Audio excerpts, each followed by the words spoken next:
पंडित जी कहते हैं ना, हेल्थ अगर अच्छा हो तो सब कुछ अच्छा होता है।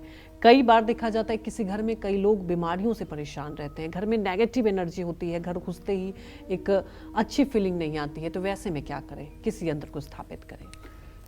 देखो ऐसा है, अगर किसी मकान में नकारात्मक ऊर्जा है या मकान में बहुत भयंकर वास्तु दोष है, जैसे ईशान कोण में टॉयलेट है, अग्नि कोण में पानी का स्थान है, नैऋत्य कोण बढ़ा हुआ है, ईशान कोण कटा हुआ है, ईशान कोण में सीढ़ियां हैं, तो भैया ये सब ऐसी समस्याएं हैं कि ऐसे घरों में रहने वाले लोग ना तो खुश रह पाते हैं और ना तो स्वास्थ्य से अच्छे रह पाते हैं। तो इसके लिए सर्व बाधा मुक्ति यंत्र की स्थापना करनी चाहिए। इस यंत्र से घर में नकारात्मक ऊर्जा दूर होती है और यह यंत्र उस घर में रहने वालों के जीवन में हर बाधा को दूर करने की क्षमता रखती है।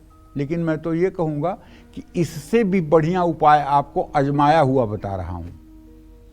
वो उपाय है, आप गायत्री यंत्र की स्थापना करें। लेकिन गायत्री यंत्र तभी आप स्थापित कर सकते हैं जब आपके घर में लहसुन प्याज भी नहीं बनेगा। मांसाहार की बात तो बहुत दूर की है, लहसुन प्याज भी नहीं बनेगा और घर का कोई सदस्य नहीं खाएगा। गायत्री छंदसाम मातेत, गायत्री वेदों की माता है। ये सब कुछ दे सकती हैं, ब्रह्मा का पद दे सकती हैं, इंद्र का पद दे सकती हैं, मोक्ष दे सकती हैं। इनके लिए कुछ भी असंभव नहीं है। गायत्री के लिए कुछ भी असंभव नहीं है।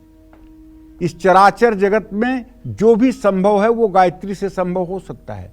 अगर आप सुचिता पूर्वक दैन्य भाव से गायत्री यंत्र की स्थापना करके और गायत्री के 24 माला मंत्रों का नित्य जप करना शुरू करें तो आपके घर में चाहे जितना दुख दरिद्र बीमारी होगी, अति शीघ्र उन सब का समाधान हो जाएगा।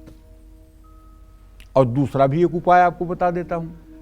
अगर आप गायत्री का 24 माला जप नहीं कर सकते तो गायत्री यंत्र की स्थापना करके श्रीमद् देवी भागवत महापुराण के 12वें स्कंध का प्रथम अध्याय से लेकर के और 6ठे अध्याय तक का रोज सुबह शाम पाठ करिए। आपके घर में चाहे जितना पितर दोष होगा, चाहे भूत प्रेत का जितना बड़ा दोष होगा, चाहे जितना आपके घर पर तंत्र मंत्र हुआ होगा, चाहे जितना आपके घर में किसी प्रकार का कोई दोष होगा, 6 महीने के अंदर सब जल करके राख हो जाएंगे। लेकिन ध्यान रखें, जो पाठ करे वो सुबह शाम पाठ करे और उसको कभी किसी के श्राद्ध के कर्मों में जाकर के भोजन नहीं करना चाहिए। उसे बाहरी खान पान से बचना चाहिए। उसे अपना आचार विचार पवित्र रखना चाहिए और उसे माँ गायत्री के प्रति हर समय मन में अपने एक पूरा विश्वास और पूरी आस्था रखनी चाहिए। अगर ये उपाय हो गया तो निसंदेह मानिए कि कठिन से कठिन, बुरी से बुरी स्थिति अगर होगी, जिन घरों में हर साल अकाल मृत्यु हो रही है और आप कुछ नहीं कर पा रहे हैं, हतप्रभ हैं, मैं उस घर के लिए भी कहता हूं कि आप अपने घर में गायत्री यंत्र की स्थापना करके शुभ मुहूर्त में और श्रीमद् देवी भागवत महापुराण के 12वें स्कंध का पहले अध्याय से 6ठे अध्याय का श्रद्धा पूर्वक पाठ शुरू कर दीजिए और आप देख लीजिए परिणाम। अगर आपके घर में अनायास एक चींटी भी मर जाए तो आप कहिएगा ये गायत्री माता की महत्ता है। गायत्री मंत्र का जो प्रयोग है, जो प्रयोग विधि है, उसे मैं आपको बता रहा हूं। लेकिन गायत्री मंत्र को जपने के लिए आपकी शुचिता और पवित्रता बहुत अनिवार्य है। आपका खान पान, आपका रहन सहन, आपकी सोच बहुत जरूरी है। गायत्री तामसी भाव से नहीं की जाने वाली साधना है। ये सिर्फ सतोगुणी लोगों के लिए ये साधना है। इसलिए जो लोग रजोगुण और तमोगुण में प्रवृत्त हैं उनके लिए ये साधना विष के समान होगी। ये बात भी समझने की है। किसी भी तरह की बाधा को दूर करने के लिए घर में आप गणेश यंत्र की स्थापना कर सकते हैं।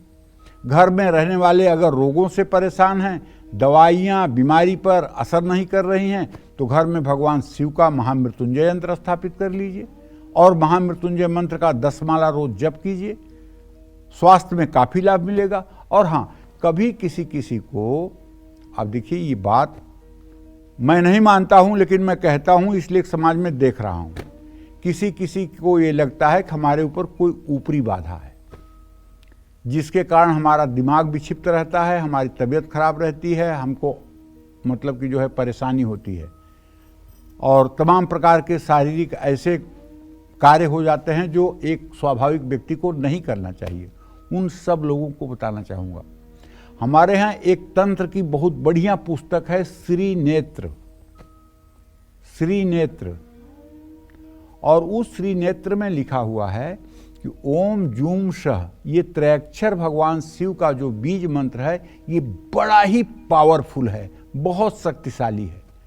जिसको भी इस तरह की परेशानी है, भूत प्रेतादिक का दोष है, जिसे मतलब कि भूत प्रेत कान में बात करते हैं, सुनाई देता है, जिसके साथ भूत प्रेतों द्वारा अप्राकृतिक कर्म किए जाते हैं, उन सभी को चाहिए कि स्नान करके पूरब दिशा में मुंह करके शिवालय में हो सके तो जाकर, नहीं तो घर में ही भगवान श्री महादेव का एक शिवलिंग स्थापित करके ओम को मन में सोचते हुए श्वास को नाभि तक ले जाएं और जूम सह को सोचते हुए श्वास को बाहर निकालें।